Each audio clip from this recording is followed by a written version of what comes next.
लोक कला केंद्र के प्रस्तुति।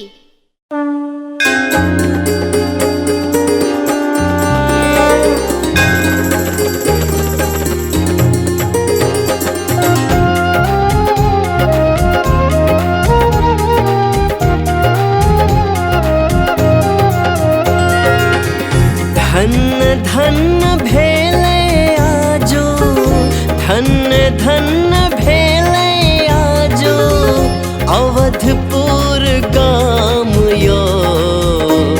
जन्म लेलन राजा बन श्री राम यो।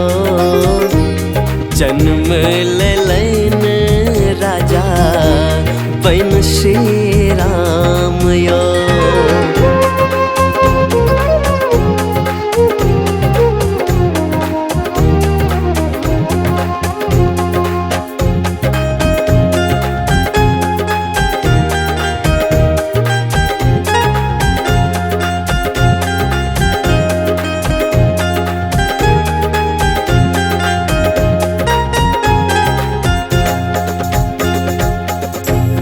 बाजे बधैया ढोल सहनाई,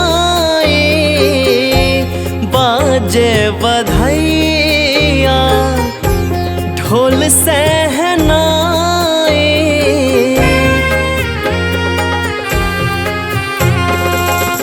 पलना में झूलत राम चारु भाई, पलना में झूलत राम चारु भाई।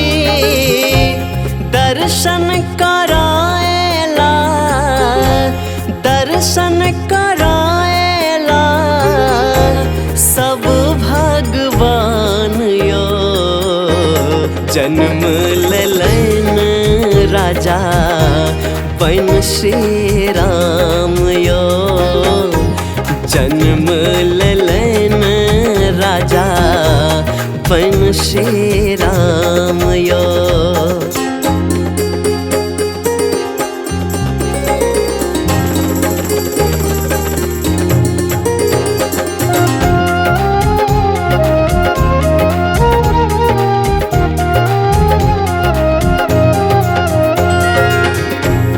बाबा लुटावैथ सोना असरफी, बाबा लुटावैथ सोना असरफी।